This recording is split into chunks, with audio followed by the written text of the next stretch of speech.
Hello guys, మన ఆంధ్ర వాళ్ళ ఛానల్లో ఈరోజు నేను ఒక కర్రీ వండబోతున్నాను. ఆ కర్రీ గురించి మీకు చెప్తాను. ఆనియన్ వేసుకున్న తర్వాత అందులో కొద్దిగా ఉప్పు వేసుకుని ఫ్రై చేసుకోవాలి. అది కొద్దిగా బ్రౌన్ కలర్ వచ్చే వరకు చేస్తూనే ఉండాలి. దాన్ని బట్టి మన కర్రీ మంచిగా రావడానికి అవకాశం ఉంది. సో దీని తర్వాత మేము చేసుకోవాల్సింది ఏంటంటే, బ్రౌన్ కలర్ వచ్చిన తర్వాత ఆనియన్స్ మొత్తం దీంట్లో అయితే టమాటా వేసుకోవడం అనేది మంచిది. ఎందుకంటే ఈ కర్రీ ఏంటో మీరు చివరిని చూడండి ఒకసారి. ఇందులో టమాటా వేసుకున్నాము. టమాటా మెత్తబడే వరకు కలుపుతూనే ఉండాలి. ఎందుకంటే ఇది ఆనియన్ బ్రౌన్ కలర్ తర్వాత టమాటా వేసుకున్న తర్వాత ఇది కొద్దిగా మెత్తబడే వరకు కొద్దిగా మగ్గనివ్వాలి. మగ్గని ఇచ్చిన తర్వాత దీనికి మనం చేయాల్సింది ఏంటంటే, మెయిన్ ప్రాబ్లం కారం, మసాలా కదా. అయితే ఇప్పుడు వేస్తాం చూడండి. దీంట్లో మనం చేయాల్సింది ఏంటంటే, ప్రతిదీ కూడా మనకు ఐటమ్స్ ఏ విధంగా ఎలా రుచి చెప్పించుకోవాలా, అభిరుచుల్లోనే ఇది ఒక 5 పంచభూతాలతో కలిగినట్టుగా 5 రకాలు మనకి సరిపోయిన మసాలా, సరిపోయిన కారం, సరిపోయిన ఉప్పుతో పాటు ఆ టేస్ట్ కానీ ఆ అభిరుచి రావాలంటే మనము దానికి తగ్గినట్టుగా వేసుకోవాలి.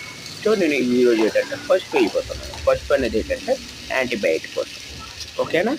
ఈ యాంటీబయాటిక్ చాలా మంచిది, ఆక్సిడెంట్.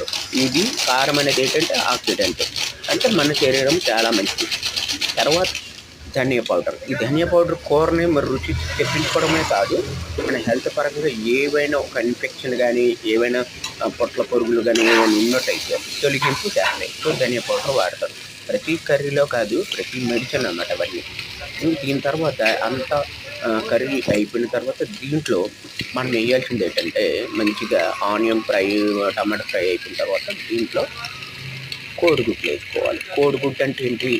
ఎగ్ అనమాట. ఈ ఎగ్ 4 వేసుకొని మంచిగా ఫ్రై చేసుకుంటే, దీన్ని కర్రీ పేరు ఏంటి తెలుసా?